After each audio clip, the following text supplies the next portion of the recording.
Miss Walker, Keith, Renata, Ray Gordon. Oh, Ray Gordon, how you doing? Kid Bobos, hello from Wisconsin. Happy Tuesday. Yeah, brother.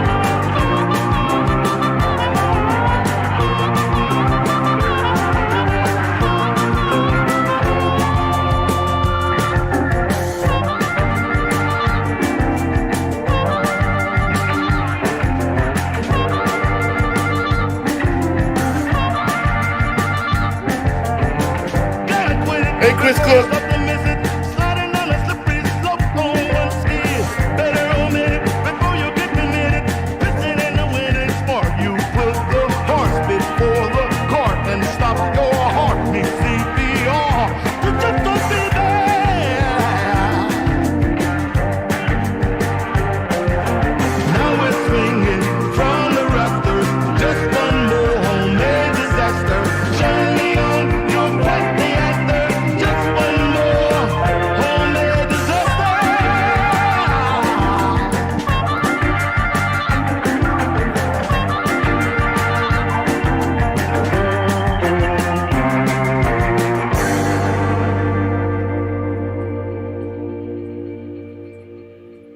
Hey everybody, I'm your man, Sugar Ray Raper. Welcome to the Sugar Shack.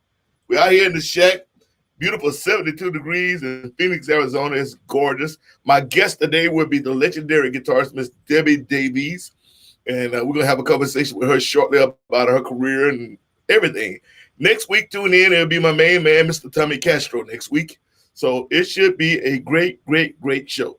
All right, we will see you guys then.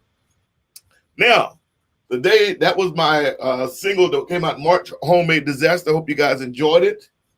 Let me see, we got a bunch of people already checked in over here. Let me say hello to everybody. Barbara Ryan, how you doing? Nancy Lee Puctus, how you doing? Cherry Johnson, how you doing? Janice Palmer, Michael, Evelyn Hayes, hey Evelyn, Renato, Frederick Lawson, Chris Cook, Kent, Darren Pugh, Steve Hannigan, all the way from Norway.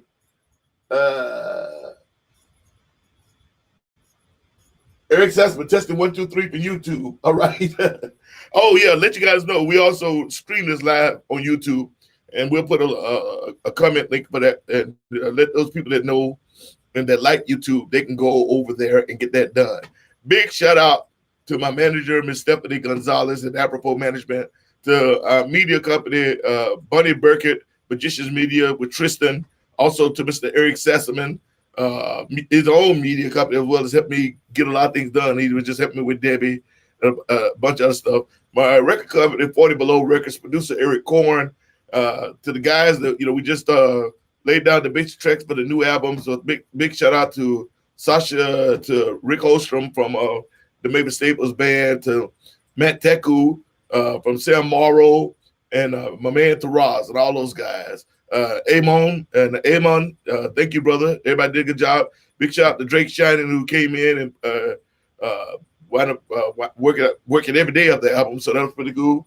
We was going to try to have Mr. Jones on that album, but he's doing some really important work, helping the poor, and he's out there risking his life, helping people in disaster areas. So good on him. That's good for him. He needed to do that. Anyway, we're here, and we are ready to go. And my question of the day is your favorite Christmas candy. What is or what was your favorite Christmas candy? Now, I don't know about you. I'm from the country, and I'm old school. But I used to love those ones that only came out during Christmas time. They were like the rainbow. They kind of had that S shape, and they were like rainbow colored. We used to, in Texas, at least where I grew up, we only got them on Christmas time. What was your favorite Christmas candy or Christmas dessert? We're gonna get to just a little bit more music. Bob Motion from Cape Cod in the house. How you doing, baby? Eric Sassaman, thank you, Eric. There it is, right there. YouTube for those that want to go see the show on YouTube. We have 75. We only have 75 members on YouTube, but we're trying to get to 100 so that we can redo the whole. They just have these rules. Once you get to 100 people, you can redo the whole page. And anyway, the show is all the shows are over there in their entirety on our YouTube.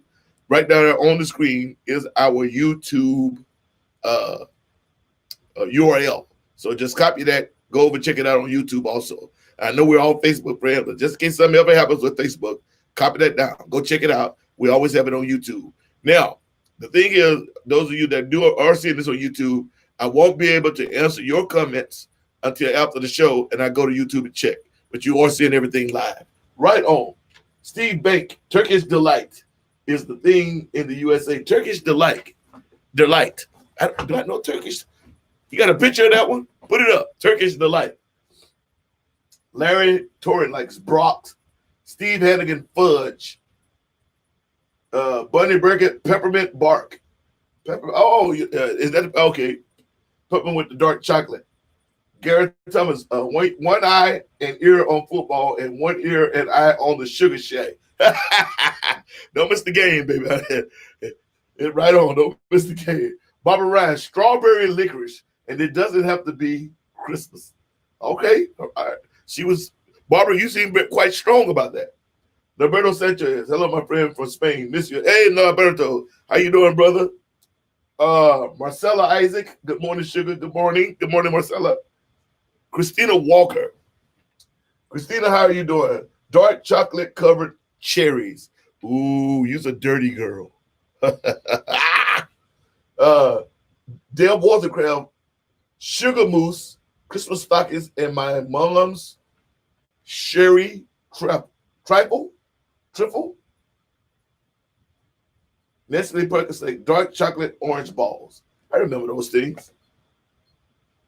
Bunny Breaking, yes. Barbara Ryan is crying. John Wells, my Grahams always had the chocolate turtles. You know, it was funny.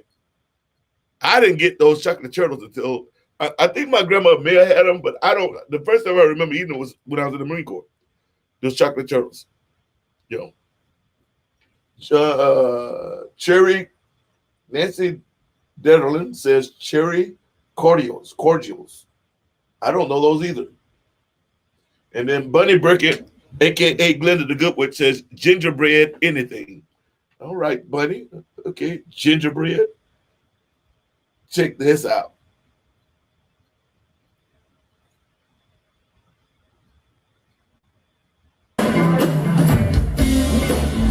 Daniel Nicole.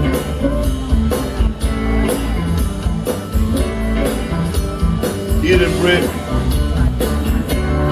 Anna Popovic. Samantha Fish. Tony Brunigal. David Davis.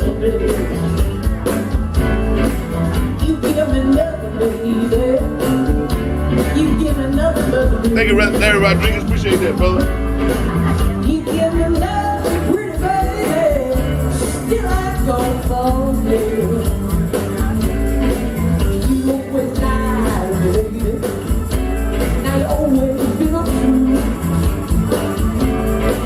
You always lie, baby. Now you always been untrue. You give me love, pretty baby. Still I go for you. So miserable, my days are so blue. No, my nights are so miserable, baby. My days are so blue. You give me nothing, pretty baby. Still I go for you. All right, let's go crazy. Come on, Sam.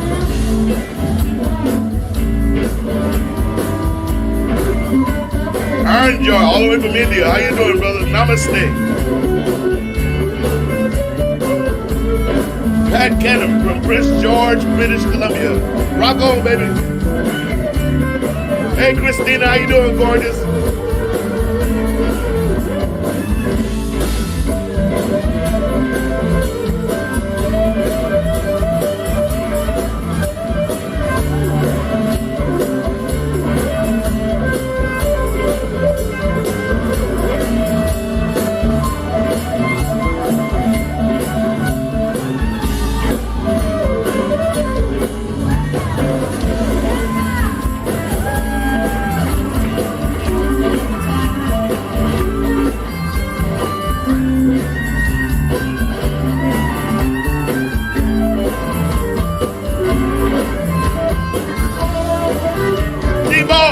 on. What it be like, baby? What it be like? What it was? How you doing during the COVID, Tony? Hang around, Tony.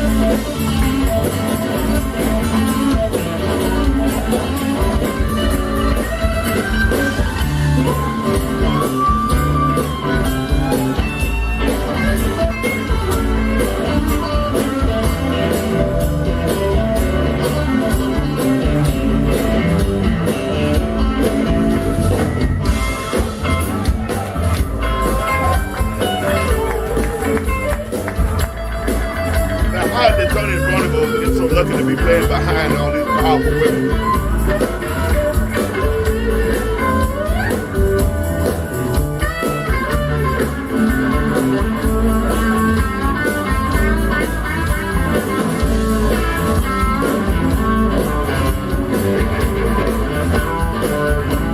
Hey, Michelle. Still riding motorcycles?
Menagerie of powerful blues guitar playing women.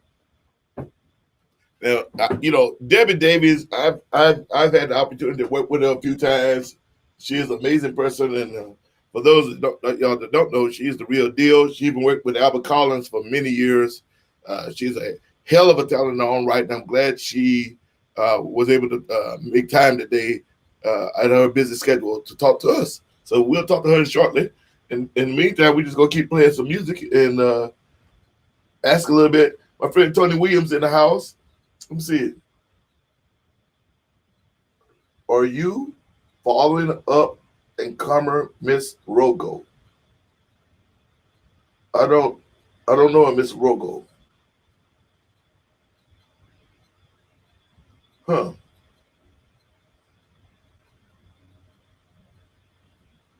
So he just got out of the hospital. I see Debbie's backstage. Debbie, I can see you. I won't be able to hear you until I bring you upstage. You look great. Give me just a few more minutes and we're gonna beat you up. Patricia Greason, how you doing? Let's see. Let's play another one. Now that one was I think the Legendary Rhythm and Blues Cruise. That was Debbie Davies, Samantha Fish, Anna Popovic, Tony Bronico, Danielle Nicole, and I wasn't sure who the other young lady is, but I'm pretty sure we could ask Debbie when we get up here if she remember, because I don't remember. My mind like a steel sieve. So we'll talk about that in a minute. Check this out.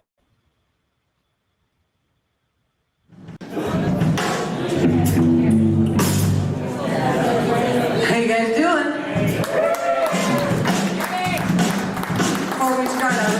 thank you guys for coming out and continuing to support the blues around here. And I want to thank Scott back there. Simplify, Rick. And the other Simplify, Scott, all Dog. the Scotts, there are a lot of them, for helping to keep the blues alive. So.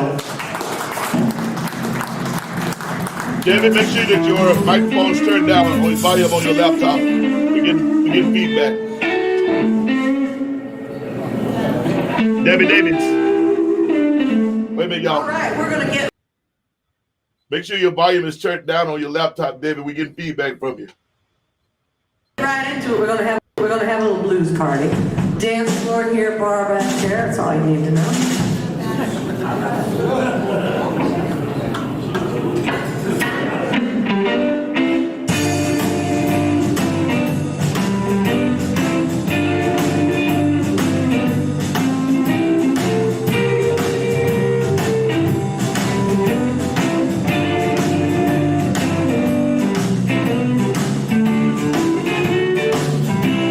Patricia Gleason, how you doing, baby?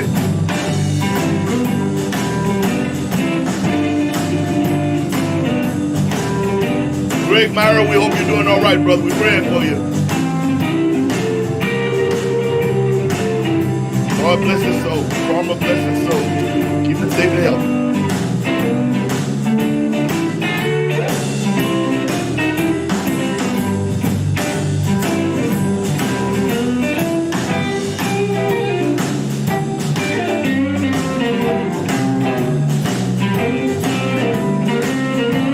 Thank you, Marcella.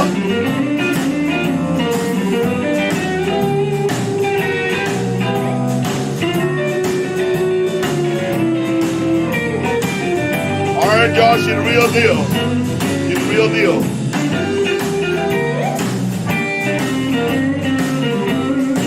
We're doing good, Patricia. We're doing good.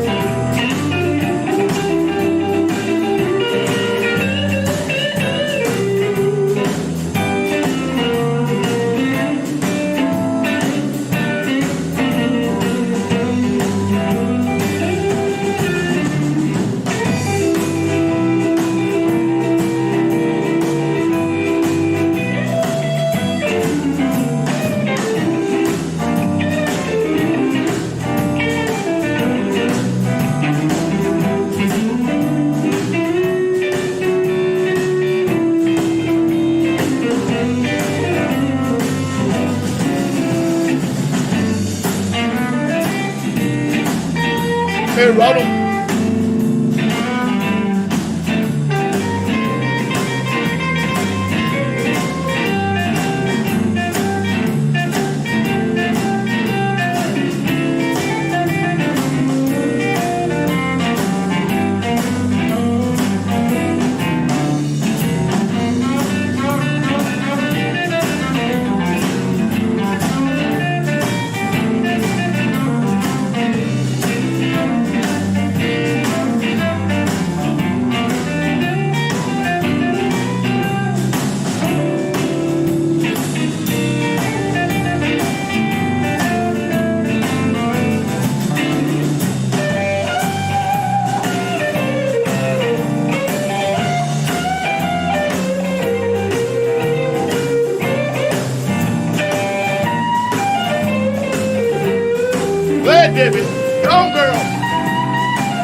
Yeah, that's Miss Debbie Davies. She's a bad mother.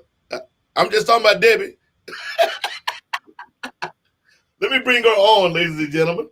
Let me see here. What am I doing? I need to get that down. There we go. And without further ado, bye. There she is. Miss Debbie Hey, Davies, ladies and gentlemen. Hey, Debbie, how are you? I'm good. How are you, my sugar sweet? Oh, you're so sweet. Yeah, I'm doing good. It's good to see you. Thank you for taking time out your busy day to be here with us. We appreciate it. Oh, no problem. I love it. Listen, the question of the day was I was asking people what is their favorite Christmas candy or Christmas sweet. You usually only get it around the Christmas time. And it don't have to be on Christmas Day, but usually starting right after Thanksgiving, people start getting their Christmas sweets together. Hmm. Well, I think I was going for every sweet there was, so I have to pick a favorite, huh? Probably those chocolate balls that had the liquor in it back in the day when I was drinking. You know what I'm talking about? Yeah, I know exactly what you're talking about. I wasn't allowed to eat those. Well, of course not, but But yeah, those were like because it combined my two loves back then. Now I can only love chocolate, but that's okay. that is all right. That is all right. That is all right. That's why you're still here with us and still looking beautiful and playing your butt off. So that's a good. It's a good trade off. It's a good trade off. Yeah, it was, you know, one or the Well, other. Debbie, let me ask you something real fast. And if you look down, I think it may be on it's on my right. I'm not sure where it is on yours, but you'll see comments from people from all over the world. Yeah. Feel free to answer any of those anytime. I was trying to put some of them up on the screen. You mind indulging us on how you got started, especially with blues? But what made you decide to pick up the guitar in the first place? Well, both my parents were musicians, so I grew up in a completely musical home. My dad was a I'm professional singer. sorry. I keep looking this way because I got you on a giant 80-inch screen. Yeah. So I need to look over this. So if I'm looking away, don't pay me no attention. I'm still looking at you. I'm just looking at you like this. Hold on. I don't know if you can see. I'm You looking at look you like that. however you want. Okay. All right. Sorry to interrupt. Go ahead. That's okay. No, I just grew up becoming a music addict because both my parents were musicians, and my dad sang in all the Hollywood whatever. Became an arranger. My mom was a classical pianist, so my sister and I both had those obligatory piano lessons when we were kids, and just listened constantly around the house. And but I'm a typical baby boomer. I mean, I saw the Beatles on Ed Sullivan, and I was like, oh, I want one of those. So I just want fixated on guitar, and I had an acoustic starting at 12, but back then they didn't give girls electric guitars, so it was Are you kind of. serious? Oh yeah, no, this was a long time ago, and it was you know, kind of that kind of stuff was for guys only. It was a boys' club playing in bands, and so it was like a fantasy for me, and but I loved all that British blues stuff. Like I got really into right off the bat John Mayall's Blues Breakers, and I was a big Eric Clapton nut, and then I would read articles that he had been interviewed in magazines, and he would cite all of the American blues players that, like, growing up in white suburbia, we didn't know who these people were until we started reading about, Eric. Of course, we all heard BB King, The Thrill Is Gone. But then I started getting turned on to all these other cats, like he loved Freddie King. And so when I got turned on to Freddie King, then, you start getting into Buddy Guy and Magic Sam. And so I was listening to all that. Plus before I even started playing. And plus my dad was way into Ray Charles. So we had all the Ray Charles albums. And I didn't even know like what I was gravitating towards was called the blues. But it Yeah. was anytime I heard that, even in piano lessons, like I had this boogie woogie set one time lesson, and I was like, oh, can we like stop playing all that classical stuff and just do this boogie woogie? So it just, touched my soul. And finally, like, after I was out of high school for a bit, and working, I decided like, hey man, I still want to play electric guitar. So I bought myself one and just started on the path, Right on. So Yeah, yeah. you were a trailblazer from the beginning, huh? Yeah, somebody had to do it. Well, but I, I, I I saw Go ahead. inspiration for me, of course, was seeing Bonnie Raitt. She was the Okay. only woman that I had ever seen play any kind of electric blues. So, you know, we all kind of need role models, I think, because Yeah. once a few of us got out there, uh, a lot of more gals started taking it up. And now it's like the hip and in thing, right? To be a chick Yeah. guitar player. Yeah. But it was Yeah. like the opposite when I started. It was like oh, you're a juvenile delinquent. But it always takes someone to, before the door can be kicked down, someone has to be strong enough and willing to just stand at the door with the toe wedged in between the door and the crack, playing their heart out, taking that pain, and and then somebody else comes along and put a leg in, and then next thing you know, it's half a body, and then finally someone comes along with high heels and just kick the door down. And so, Yep. it's sad that men have this. I'm gonna go out and say it. It's a innate fear of women taking over from them, but it is what it is. If you got it, you got it. Whether you have breasts or not, if you got it, you got it, and you got it, young lady. Thank you, my brother. You got it. You've always had it. And I was shocked because my first reckoning or realization of you was when I first started coming to blues. I was listening to some BB and stuff, and then I really got into Sun House, and it was a natural progression. I started looking at me being a Texan. I was like, let me see what Texas got to offer, and then like then I got into Freddie King, and then Albert Collins, and then from there, I saw interviews of Albert and Freddie, and even Billy Gibbons, those guys, and they start talking about people like, Blind Lemon Jefferson and Lightning Hopkins, and so I started going down the rabbit hole, and I was like, Texas has a lot of.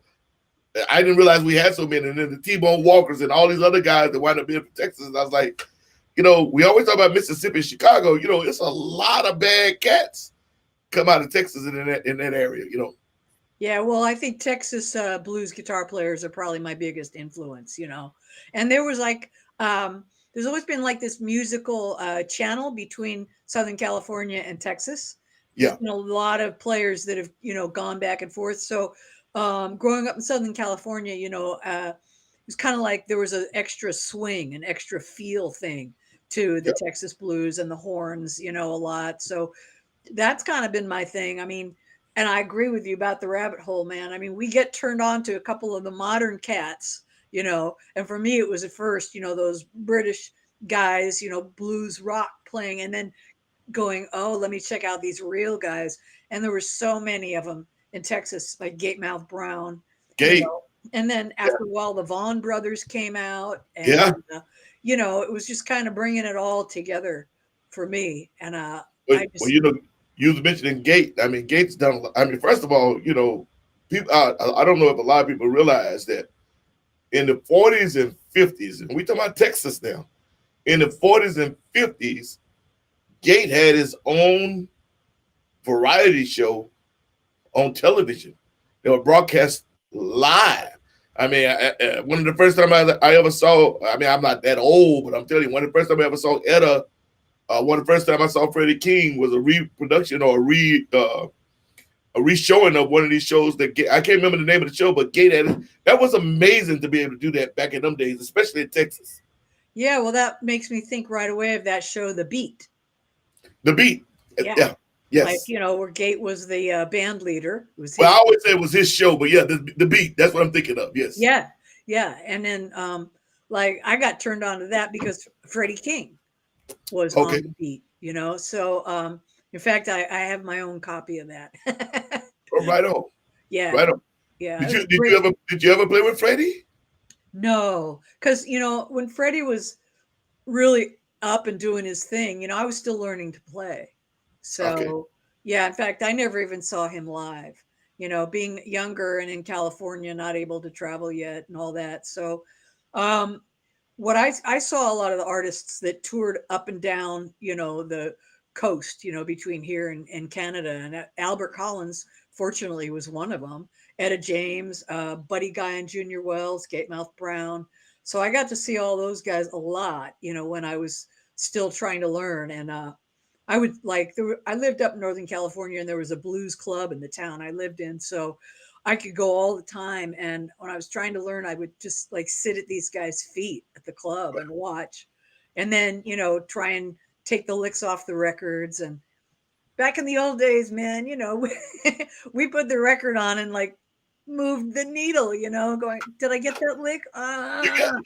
See, So, guitarists always talk about that. You need to understand. At that time, I was a drummer. We did the exact same thing, and with yeah. drums, it was really hard because you're trying to get these rhythms.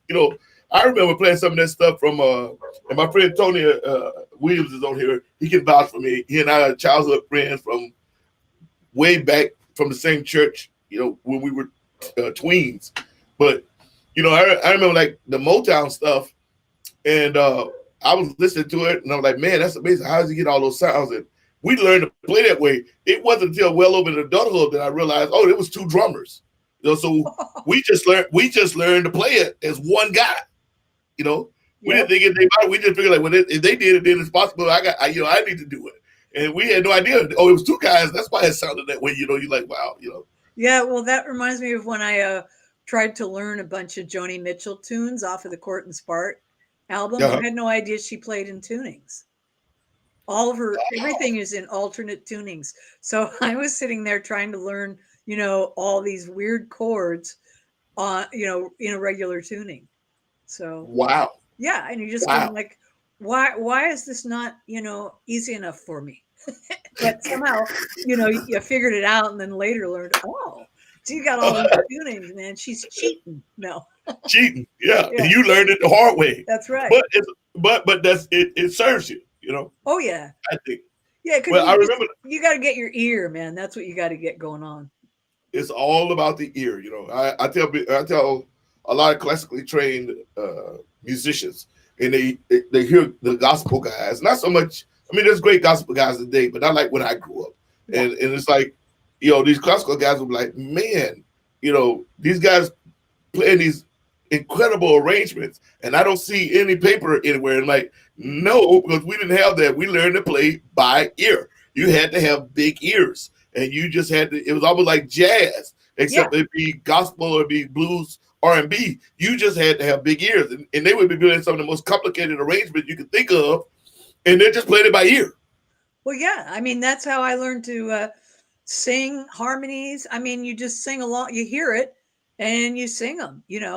And it's funny because I teach guitar a lot now, and I've always taught off and on. And everybody thinks they're going to learn to like read notes or do this or that. I'm like, no, man, I'm going to teach you how to train your ear. You're going to like learn this stuff right off the records. You're going to learn it how it's supposed to sound. It's just funny to me that now people will get like the notes written out for the song, or they use what's that other way they do it on guitar with the numbers and stuff. Yeah, they do it. Yeah. My producer does that, and I'm looking at it and I'm like, okay, I forget what you call it, but there's a name for it. Yeah, but I know what you're talking about.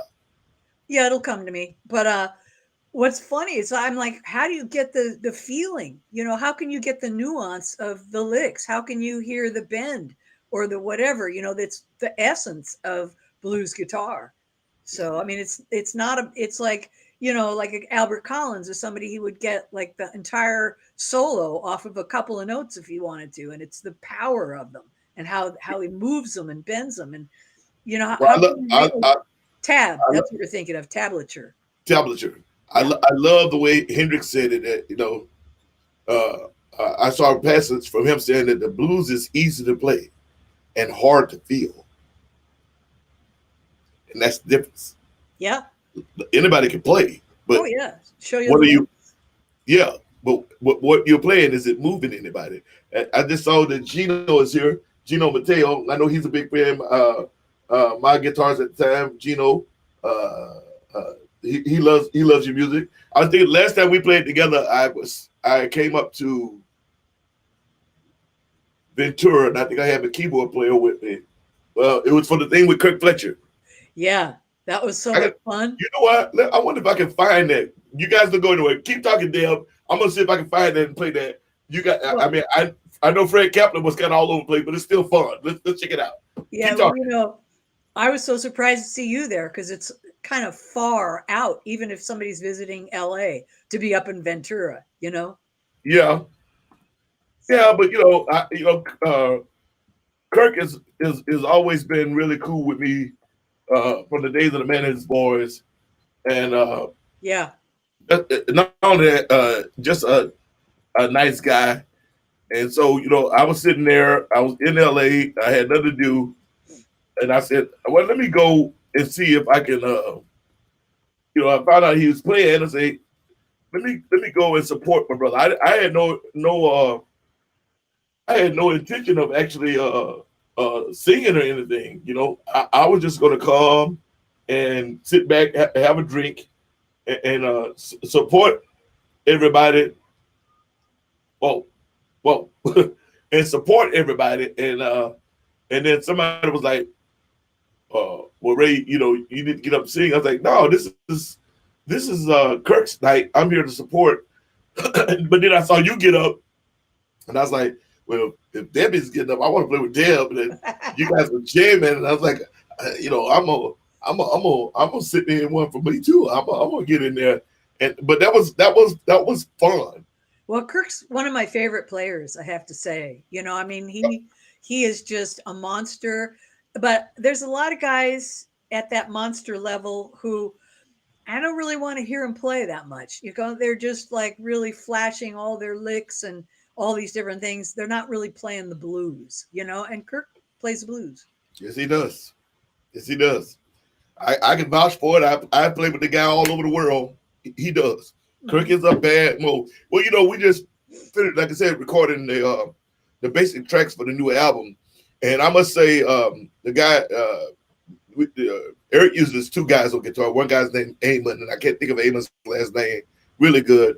But the other guy is Rick Holstrom, and Rick has been playing with Mavis Staples for the last. Right. And I'm gonna tell you, Rick, this is the second time I've worked with him. The first album, Somebody Save Me. Now this one, he's a bad cat, man. I mean, he understands. You can tell. And for me, I can always tell the cats that have really studied Yeah. the blues, and not just studied, but they've tried to really emulate and without copying.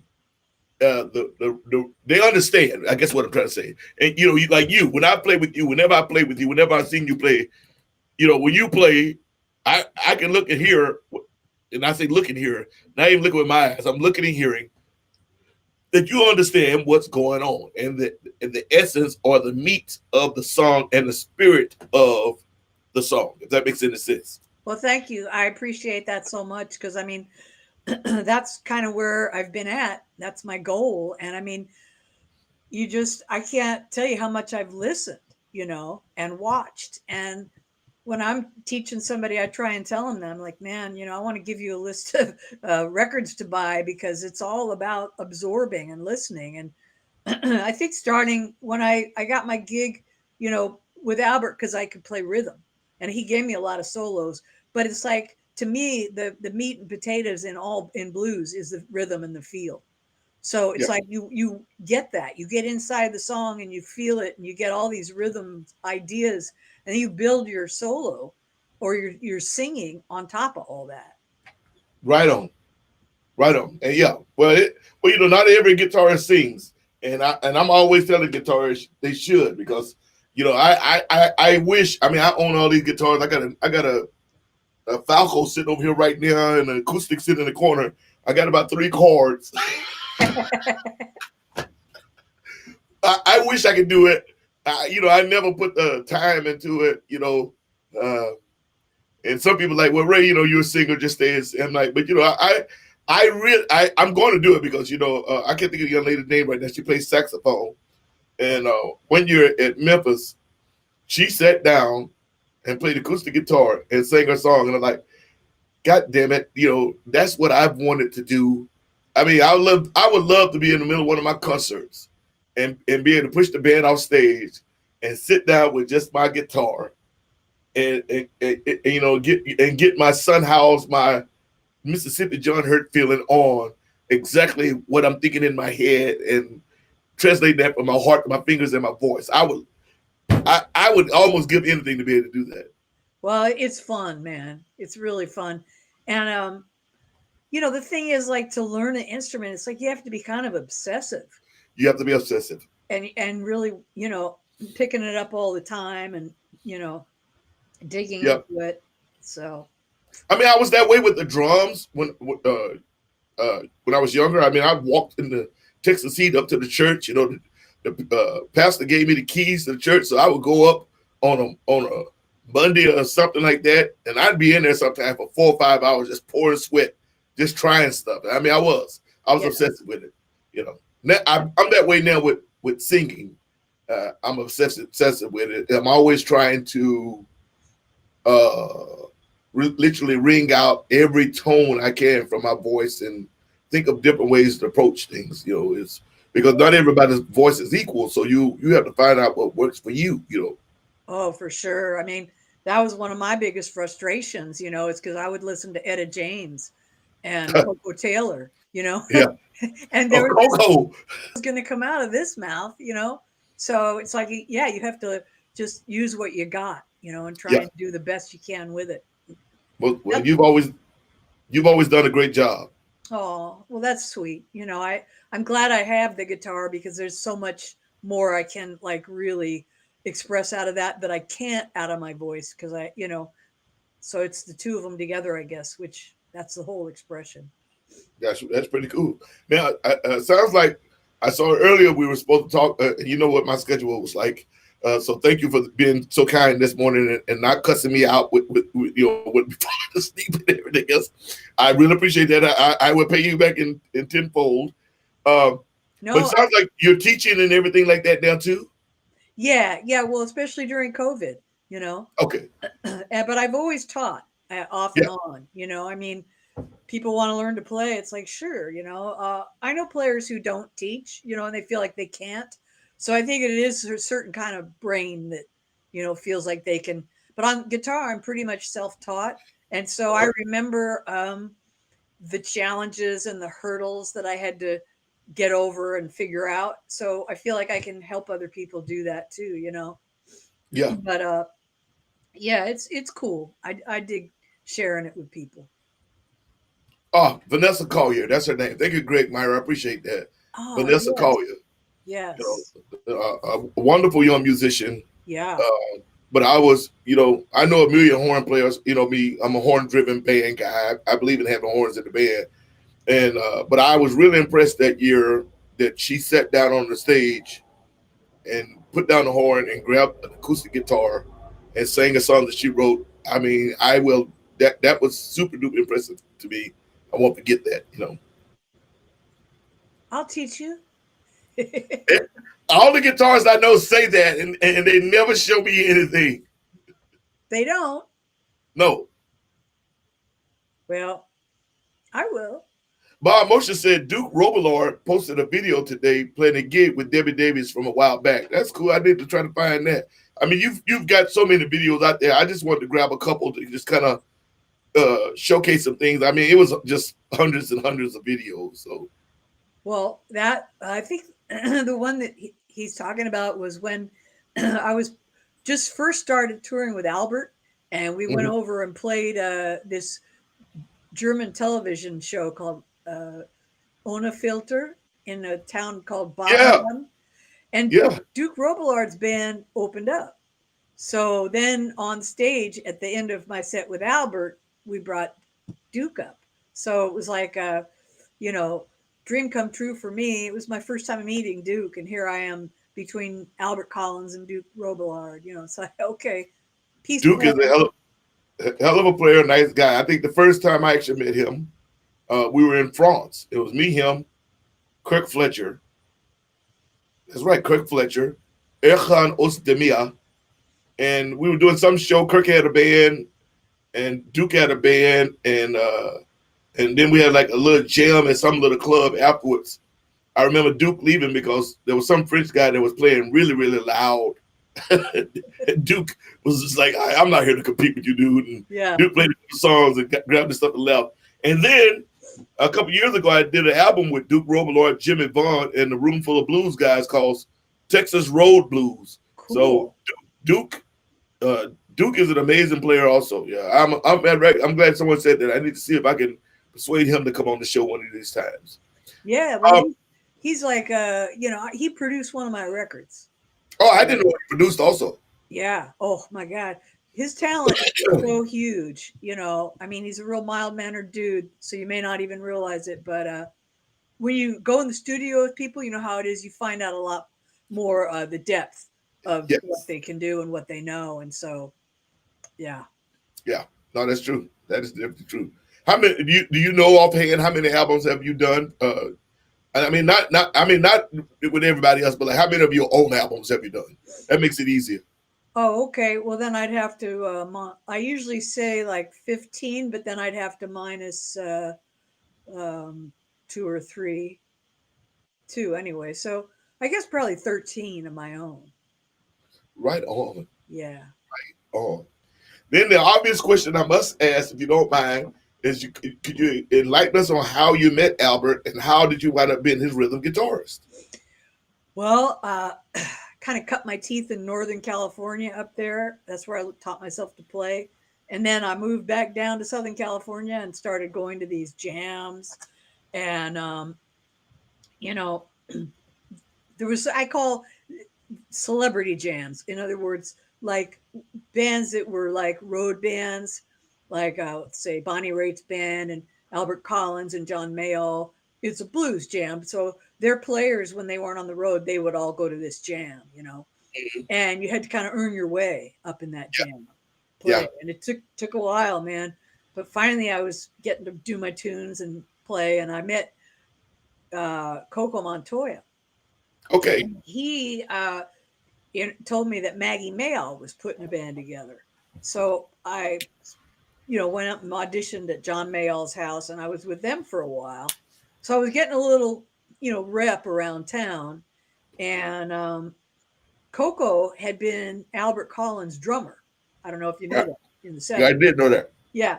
So he was, totally close to Albert. I mean, he's always called him Pop, because Albert didn't have any kids. So some of us, he felt like we're his adopted kids. So he invited Albert to come hear one of our little bar gigs one night.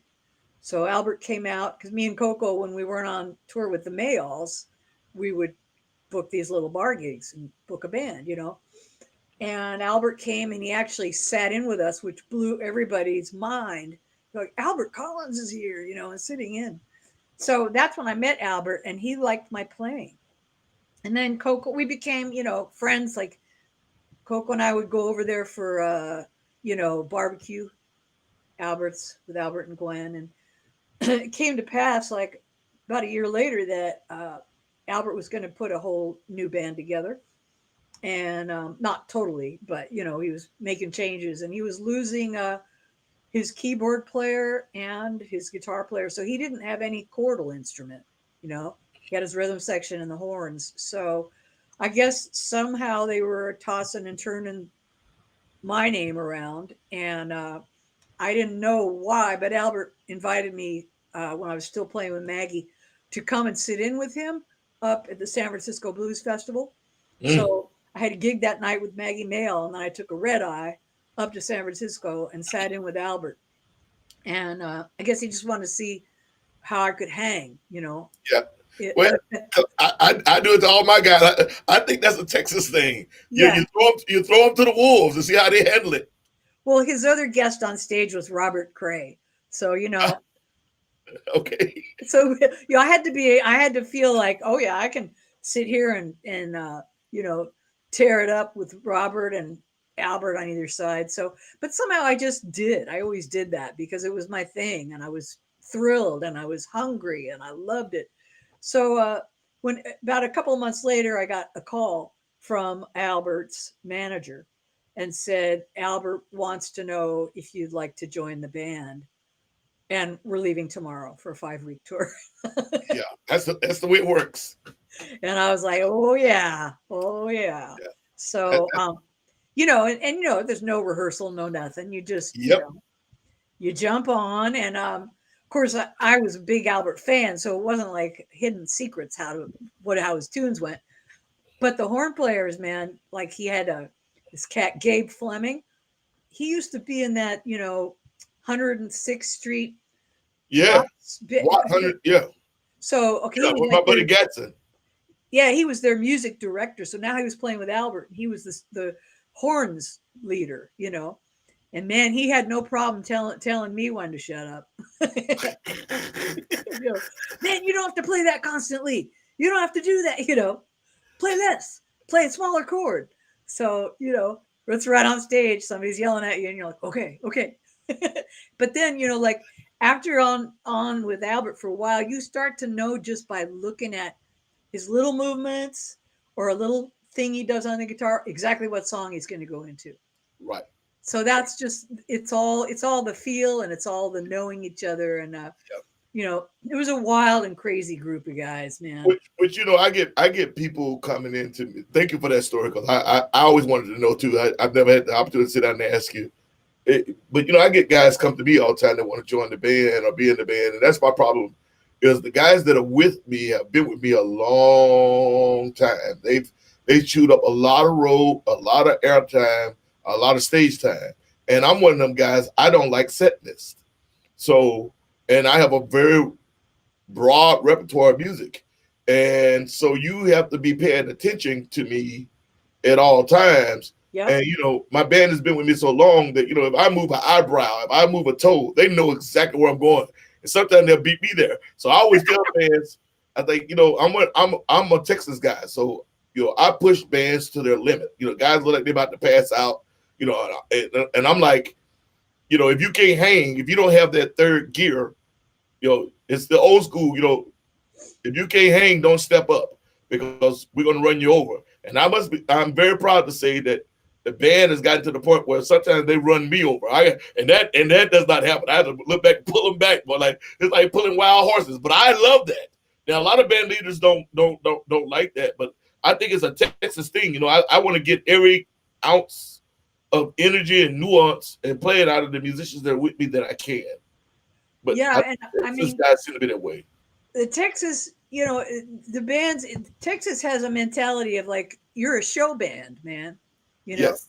and that was the thing. You know, I mean, as much as it was blues and low down blues, I mean, Albert knew like it's a show, man, It's and a that's show. what he required from everybody, and that's what he got. And yeah, he was no set list, no nothing. You just, man, the second you're on stage, you are focused on him, and you are right in the moment. You don't daydream, you don't look around, you know. And I love that because that's where I'm at with music.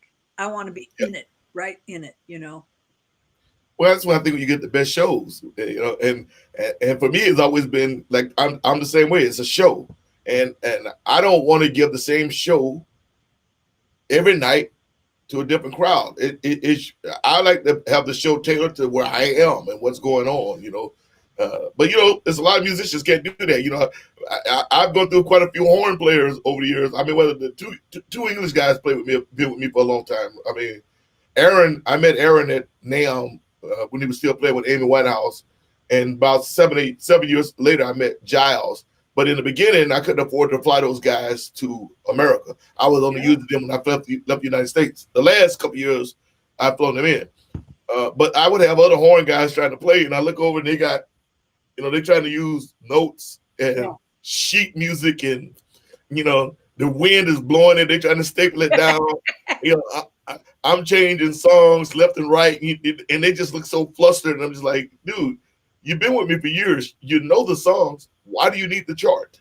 You know, come on. You know, Yeah. Well, it's blues, man. learn to play by ear. You don't use charts in the blues. Come on.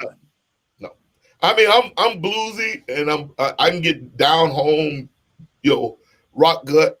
But you know, I got horns in B3, and I like I've been the last few years I've been following the path of more like Little Milton and uh, uh, Little Milton, you know, Albert King, Bobby Bland. You know, I've been really digging the soul blues and stuff. And for me, it's because it's been underrepresented for a while. Oh, absolutely, man. I mean, it's like you know, my fear is that a lot of that music is just gone forever. You know, I mean, and you hope not. You know, and bless you, my friend, for being one of the artists that's keeping it alive and bringing it back. Yeah, it's kind of amazing. I still don't understand why it started to go away. I mean, Albert Collins was straight blues, but at the same time, he had a lot of soul stuff in there too. I don't understand why the young guys went away from it. Everybody was either West Coast swing or Delta blues, or they doing the Chicago style stuff. And I was like, well, why is no one playing that Tyrone Davis feel, that Bobby Bland feel, that Albert King feel? Where the horn?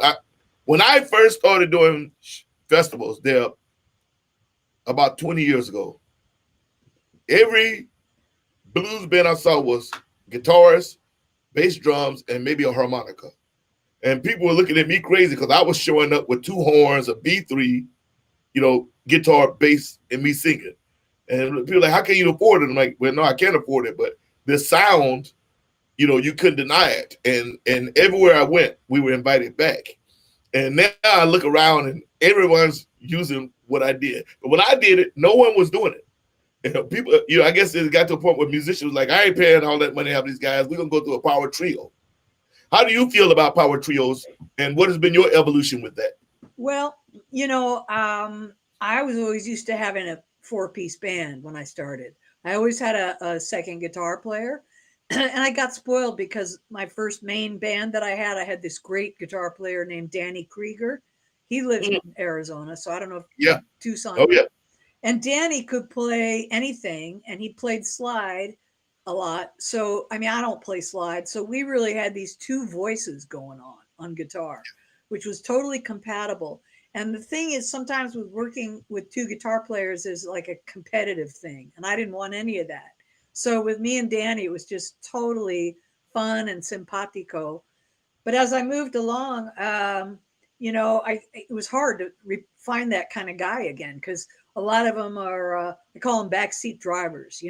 They don't want to take the wheel and put their own band together, but they want to sit back there and kind of tell you what to do, or they want to, kind of outdo you solo wise. So backseat driver, I like that. Yeah, I wrote a song about it once called Backseat. But yeah, so that was a comfort zone for me, having rhythm, having that fuller sound, and I wanted an organ, but that wasn't going to happen at the time. And after several years on the road, it really was hard to afford the 4-piece. And when I started going to Europe, those guys wanted a trio. That's what they wanted to pay for. That's what they wanted to house. And there were a lot of guys doing the trio then, like Jimmy Thackeray, that was the big thing. So when I first started doing the power trio, it was really hard because you have to really play a lot of guitar. You really got to be doing all the rhythm while you're singing, and then, soloing, and so sort of rhythm and lead when you're soloing to fill it up. So, but it really pushed my playing. It really, forced me to really kind of get hellacious out there, But then I started having keyboard players again, because I really want, in my ear, I really want more of a band around me. That's what I really like. And then, if there was a festival or something that would pay enough, you'd put an organ in there and a horn or two. So definitely, I think for a lot of people, the trio thing is a financial thing.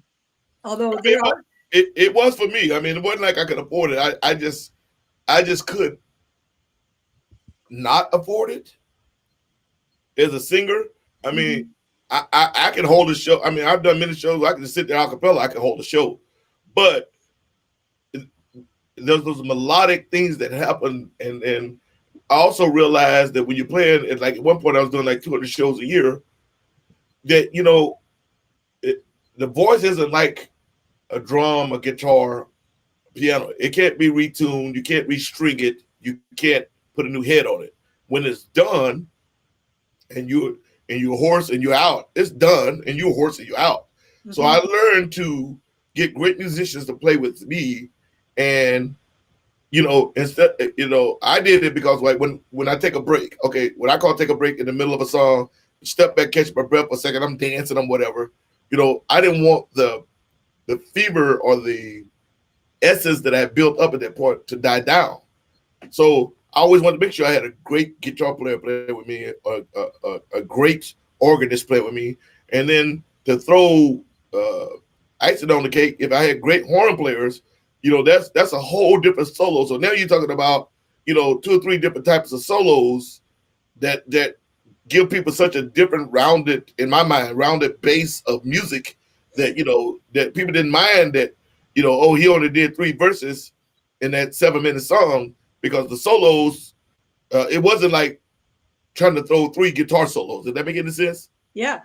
Oh, sure. Because, you know, I felt the same way. Like, the audience needs different colors to listen to. They Okay. need different tonalities. And I mean, while I was doing the trio thing, that's when I got into using effects, because prior to that, I was being this pure blues player.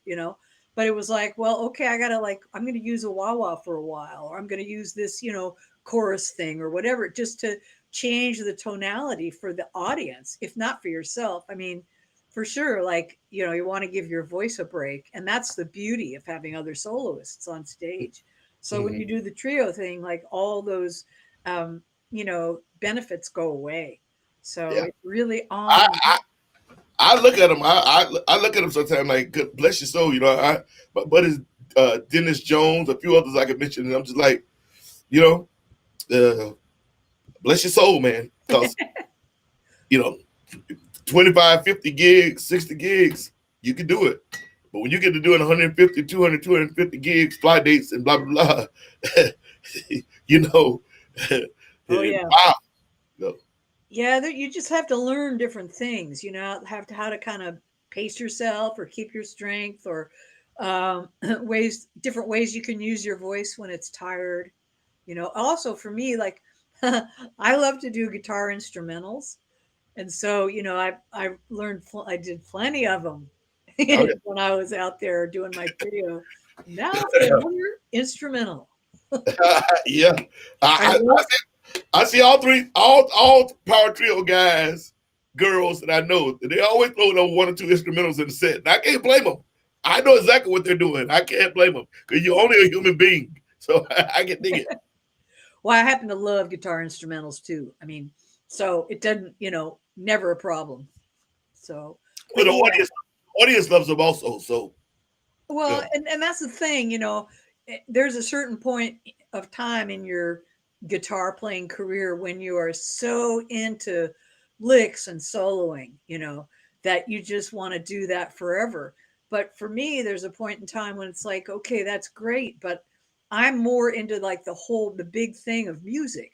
I don't need to just hear myself wank for hours in a row now. I need to hear some other things, man. I want to hear the organ fatten it out. I want to yeah, hear those horns top it off. yeah. So, It was just a question. I always wonder. There's a few people I've asked that question, and everyone has just a little bit of different of an answer, but it's sort of kind of the same deal. What is your and this is always a booby trap too. What is your favorite guitar? my favorite guitar? Oh, Yes. a Strat, Fender Oh, so Stratocaster. you know right away. That's it. Oh yeah. And now what I do is I do my own thing to them. Like I rip the pickups out and I put like, well, I've got one Strat. In fact, it was in that video that you showed before where I was playing back at the Chicken Shack, whatever I called it. Um, Anyway, oh, the Honky Shack. Yeah, back at the Honky Shack. Anyway, that is my real Strat. That has real Strat pickups in it. But my other two, I've kind of bastardized, and I call them my Debcasters. One's got like 2 P90s, and the other one has a humbucker and a P90, and they're just very cool. And I don't know, it's just you segue into different sounds, and I hear sounds in my head that I want to hear, and then I kind of make my guitars. I like to kind of put them together like that. I don't put them together myself. I have somebody who's good at that do that, but I conceive of the type of sounds I want. So, but yes, it's got to be a Strat. Right on. Let me play this real quick. Don't go anywhere. Hold on a second.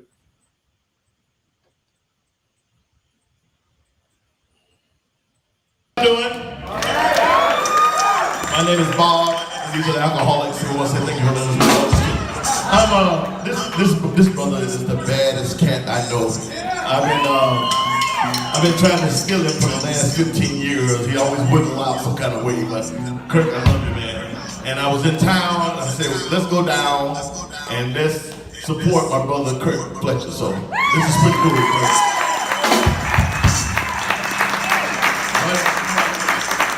I don't know what I'm doing. I'm just here, so just start something. Whatever's good. Whatever you feel, I'm here for you, whatever. Yeah.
I have to say, I don't know what Fred Kaplan was doing that day.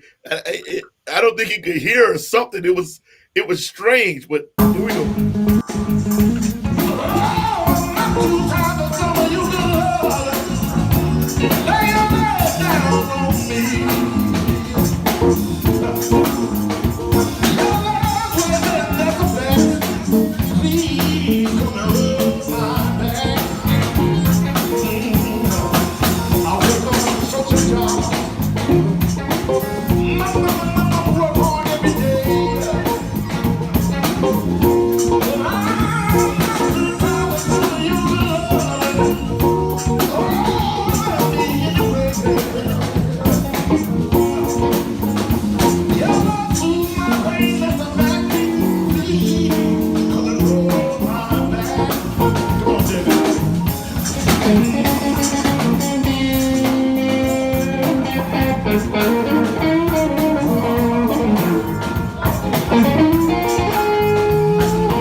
Miss Debbie Davies, amazing. You are amazing, young lady. You are an amazing guitarist, an amazing person. And so many people are sitting over here sending you love.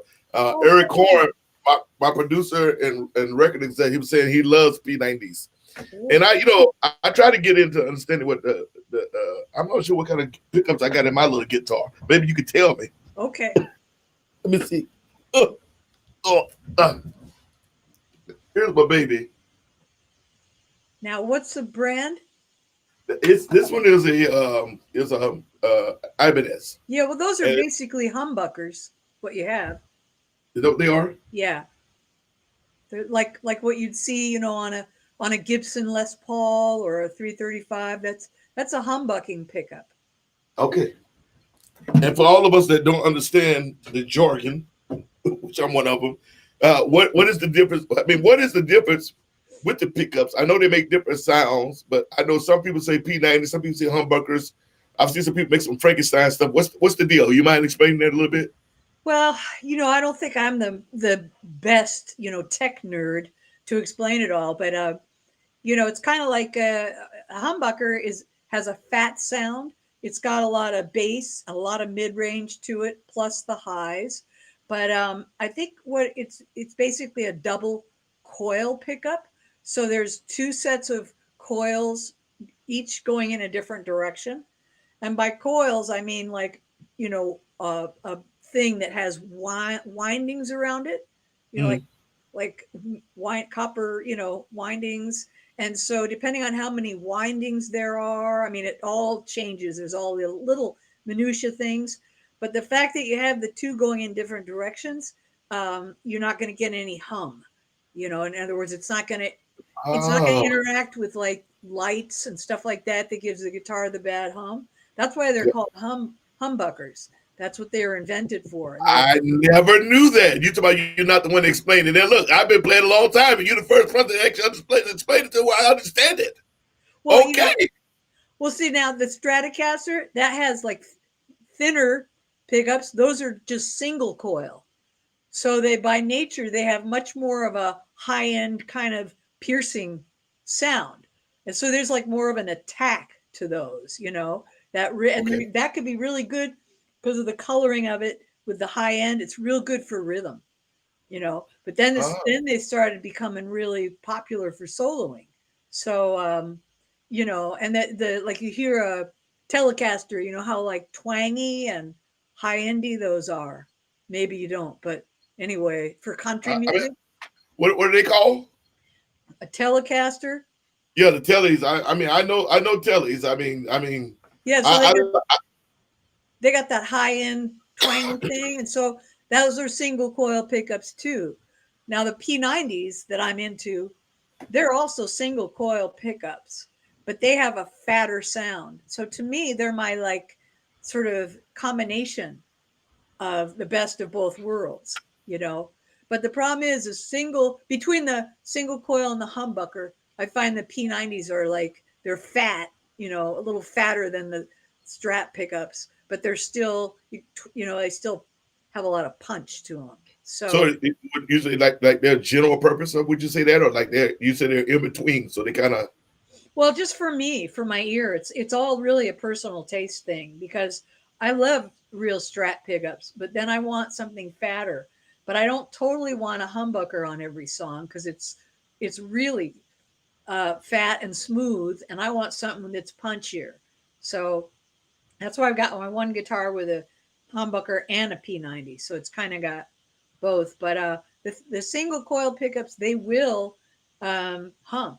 They're the ones that'll like, if you're in a band and you hear that, coming out of the amp because there's some kind of neon light or whatever, and it's yeah, creating that. yeah. So I don't know. Anyway, As if we ever have to deal with that on stage. Yeah, right. not at our level. Yeah, right. It happens all the time. I be looking at and I be looking at people. I mean, Gino, who's primarily my guitarist, who's been my guitarist for a long time. I mean, I've used some different people, but Gino has primarily had been the guitarist. I'm gonna be using different people this year. Gino usually is playing usually is a Les Paul type of guitar because and I love the way he attacks because that's who I am. And I need that attack. But I played with people, when I was with the Managed Boys, which is a whole different experience because there were times I'd have four guitarists on stage. There were times it would be Frank Goldwasser, Kirk Fletcher, Kid Ramos, Mm. and then a harmonica, or sometimes I can't think of the guy's name now, but sometimes there would be four guitarists on stage, playing a varied existence of guitars. And so, like Kid, I'm trying to think what's the guitar Kid likes to use most of the time, but he always brings an actual reverb, an old school reverb Tank. tank, Yeah. which I always have a problem with because as big as I am, I like to stomp and move around. And And then it's like, Yeah, and he's looking at me like, God damn it, Ray. And I'm like, God damn it, kid. It's like it's crazy. So uh you still have a band today, yes?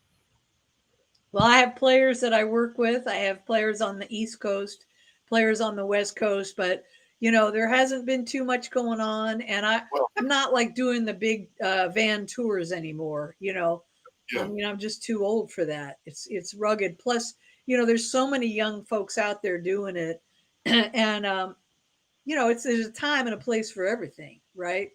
So I do more like if I can, the festivals, sort of the pick and choose. You know what I'm saying? Well, you've earned that right to be able to do that. So it should be. You are in that pantheon in my mind and the mind of a lot of people here of those guitarists that we look up to, and people that we saw do it at another level and where we want to be one day. So you should absolutely have the right to pick and choose where and when you play. Oh, thank you. Well, you're the only one who thinks so, but Yeah, I doubt that. I really doubt that. So yeah, well, uh, a lot of those cats who stayed on the road for their whole life, I got to commend them for it because, I was on the hard road for 30 years, and I just, physically, I just need a softer road at the moment. yeah, it's no joke. And I'm not a little spring chicken. It's this year. I mean, we've been doing band tours, and uh this past year, things were getting a lot better. We were flying a lot of dates and stuff, but this year it would have been the year with the Grammy nom and all that stuff that happened. But it's I does people don't realize there's very few of us anymore that can. Things have gotten so expensive that Yeah. there are very few of us that can afford a Prevost or a big Van Hool tour bus, and it just doesn't happen that way. Most of us are in a Sprinter or F-350 or whatever, and you're doing we're in the studio, and Drake was reminding me that the one tour we was out for 4 months, but we had a stretch where we did 24 shows in 28 days in 16 states, and I was like, yeah. I said, I forgot about that. And Drake, how you forget about that? I said, I have to forget about it, Drake, because we're gonna have to do it again. And if I start thinking about it, You'll go, no, no. I'm like, I ain't doing No. that. No, Yeah, that's no, oh man, I did that for so many years, all the time and flying back. We toured Europe so much, which I yeah, love touring Europe.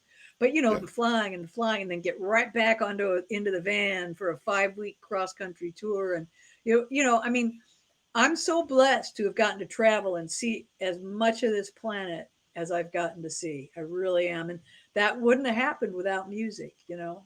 Oh, I agree with you wholeheartedly. I've seen every continent except for Africa, and I think Africa and Russia. Uh, I have played. I've gone and seen and played. I didn't show up in the North Pole. That would never have happened if I, in Svalbard, and I played Spain and Australia and Brazil and Germany and Lithuania, Rome. I mean, on and on and on. And I would have never been able to see these places any No. other way. I mean, the military took me to a couple places, but not the way it was as I've done music. And Yeah. thinking of that, we were talking about the three pieces. It was the same for me as a singer. When I first started playing in Europe, they wouldn't pay for any of my band. So I was blessed. I had this great band in France called the Flying Saucers Gumbo Special. My good friend Fabio Escada and those guys, for at least 3 years, they were my backing band in Europe. Okay. They were what do you call a Zydeco band, but they learned my stuff and backed me up for a few years. It took a few years before people were like, okay, well, we'll pay to bring your guys over, but that's what you have to do. Oh yeah, I know. I was lucky back then because I was always bringing my band.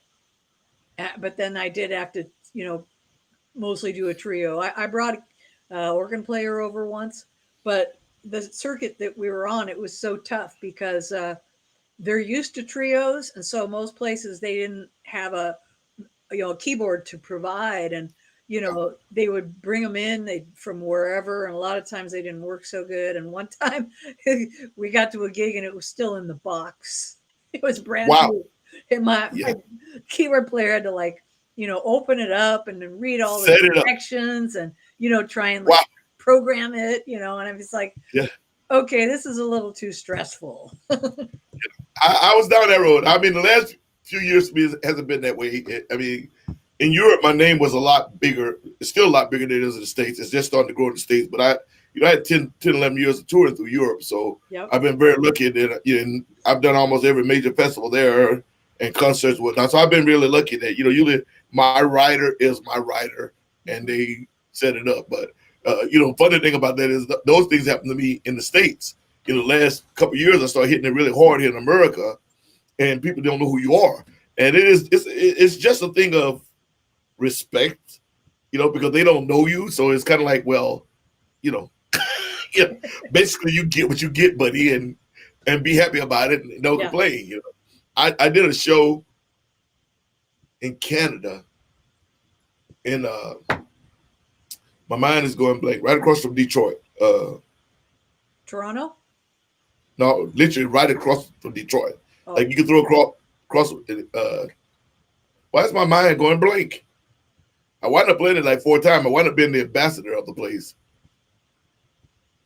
At any rate, we were doing a long tour through Canada, playing all the major festivals. And at this time, it was right before I started working with this other booking agency. And Carolyn Wonderland, I think, broke her leg or something. And we were actually going to have a week off. And my keyboard player grew up in Pasadena. And he knows, everybody, and they know each other. And so he knew the guy. I want to keep on saying Freddie. I think his name's Frank, who was the MD for the Who. So we had a week off, and so we had the backstage passes. So we go hang out with Daltrey and those guys. And just as we get ready to go off, they're like, "Hey man, we need you guys to go in." If we weren't even a member of this booking agency yet, but they're like, "Can you do us a favor? Can you go in and play this show? Because when our artist got hurt and blah, blah, blah," and they said they would accept you to go ahead and play the show. And I had flown my drummer back to Los Angeles because he needed to go home. So he literally had landed. He had been home, I think, a total of 13 hours, and I had to get him back on a plane to fly him. So we go play this show, to say that we're going to play this show. And at the time, they wouldn't even let me change to my stage plot. Wow. They wouldn't even let us change to our stage plot. So we were just like, there's a lot of politics that go on behind the scenes that people don't know about. So, we played it. We were us. We went there and just burned it down. And from that point to now, I became the ambassador of this festival. Cool. But the thing was the disrespect, of, kind of like, well, we don't know you, boo with the fool. You just play, I'm like, wow, Yeah. But anyway, it gets crazy sometimes. Well, what they say about showbiz. You know it. Well, this has been an awesome thing, Debbie, to have you here. I'm blown away. Like I said, I respect you. I love your playing. And every time I've ever had the opportunity to be around you, you're always the sweetest, hardest working person there. And I appreciate it. So thank you very, very, very much. Could you tell everybody, how do we contact you? And how do they buy products and your socials? Sure. Well, I've got a website, debbiedavies.com, and I've got my whole discography up there, and you can purchase from the website. Windsor. Some of them are from me, actually, and others are, take you to other sites where you can buy the stuff. I've got a Facebook page and a Facebook band page, which I like to encourage everybody to go to. And so just, look me up, Debbie Davies, and oh no. It happens to me all the time.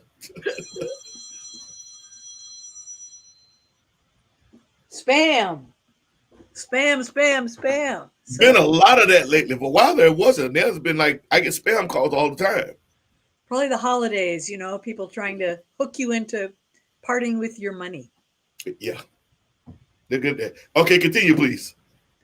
Oh, well, that's pretty much it for how to get a hold of me. So, DebbieDavies.com. yep. Right Facebook, on. Debbie Davies. Right on. Well, ladies and gentlemen, this has been Miss Debbie Davies. Thank you so much. Blues guitar legend or just guitar legend. You're now, are you still in Ventura area or Santa I Barbara? am. You're I'm in in Ventura. Ventura County, and up until COVID, I was doing the gigs. I had a couple of festivals booked and had a bunch of, fun local things, but that's not happening right now. So we're all just hanging tough, wearing our masks, and keeping the music alive. That's it. That's it. Well, that was the whole reason that I started this the Sugar Shack was. I remember sitting at the house, and even though I was glad to be home because I needed to be home because of what my wife was going through, and quite frankly, I was also burnt out. Yeah. I mean, I had, my touring schedule, I was burnt. I mean, I really was. It took me 5 months to want to do anything with music. For those of y'all that don't know, I mean, I was just, I was literally burnt. I'm talking to Aaron Joy there in India. That was great to meet him. Great blues guitarist out of India, Mumbai. So I needed to break. So I started this later once I started wanting to play this stuff again. And I'm like, well, I saw a lot of people doing all these online shows with playing and stuff. I said, well, I want to do something different. I said, I like to talk, and I know a million people. I've been blessed because I've never met anyone I can't talk to or didn't like. So I started doing this. I'm like, this will be something different. It'll give me something to do, and it will help out my fellow musicians. And I think it would give the people just something different to look at, So, Well, Sugar guys, Shack. I just want to say that you play music on your show too, and I kind of enjoy that. The stuff that you're playing, I kind of enjoy that more than watching some of the live performances because, sometimes I'd rather see somebody in a live setting than on, just here. So that's why I love your show. Well, thank you very much. Yeah. I didn't know you even watched. Well, I appreciate that. Thank you very much. I'm sneaking in there. Ladies and gentlemen, the legend, Miss Debbie Davies. Thank you. And before we go, thank you very much, and for your patience. I really appreciate that. No problem. Before we go, we're gonna play one more by Debbie. So Debbie, I will see you later. See you on the flip side. That's what I used to say.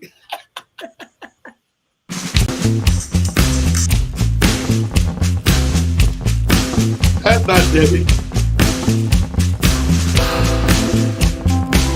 Oh, I messed that up. I wanted to play one by David Davies, and I think it got deleted. It did get deleted. All right. Well, that was my guest, the legendary Miss Debbie Davies. I got to play at least 2 or 3 videos with her playing. She is an amazing guitarist and an amazing person. If you guys get the opportunity to go out and see her when we get to go out live again, make sure you go do it. Make sure that you pick up product from Debbie at DebbieDavies.com on her Facebook fan page, or rather band page at Debbie Davies. Miss Debbie Davies, ladies and gentlemen. My guest next week will be Tommy Castro. And I don't know if he bring the painkillers or if it just be him, but it'll be Tommy Castro. And we've had a good time today. And this is Tommy Castro that we're playing now. And so before I go, as always, I like to say, one world, one love, and for God's sakes, please be good to one another. Peace, y'all. Oh no. It's gonna be one of those nights. I had good intentions when I started out.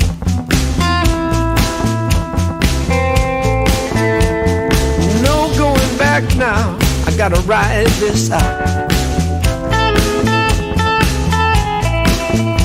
I'm a spirits of madmen and ravens of the night. I know I'm doing wrong, but it feels so right. Ride, ride.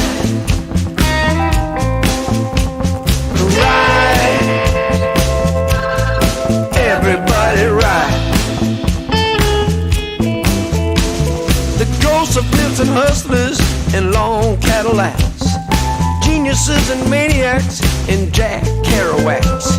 They reach out to me from the other side. They possess my body and they rule my mind. Right, right, right. Everybody right.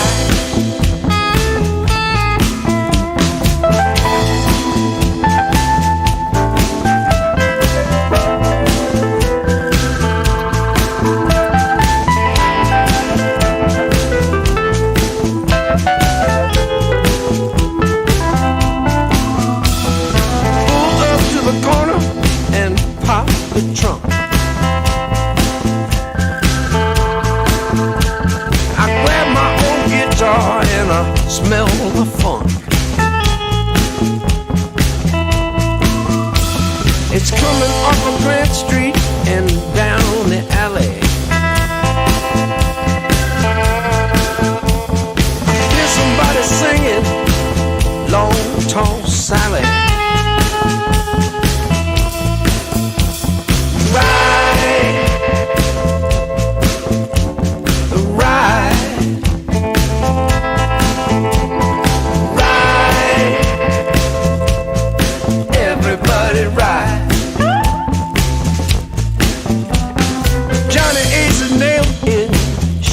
Skin brown, he's in another dimension and really throwing down.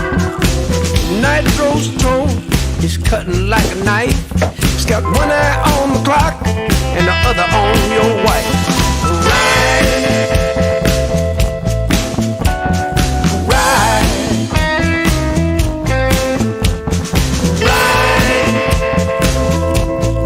Everybody right.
Right on. That's my guest next week, Mr. Tommy Castro. This week was the legendary Miss Debbie Davies. And you saw me put up her info there at debbiedavies.com. Right on. She is a phenomenal guitarist and one of the true blues historians still around. Amazing. She's got a million stories. Some we can tell here, some we can't. But many years touring as the rhythm guitarist for Albert Collins and the Albert Collins Band, along with the Mayalls. I know Maggie, I know John and a few others. So that is an amazing, she has an amazing pedigree, ladies and gentlemen. Go look her up at debbiedavies.com or her band page at Debbie Davies. Everyone we play here, I try to bring people that you know and don't know. And we just, I have a lot of friends, know a lot of people. So we're just talking and just having a good time. So God bless you. Be safe. And as I said, please be good to one another. Next Tuesday, the legendary Mr. Tommy Castro. All right? See y'all. I'm out. Or as we used to say, ah.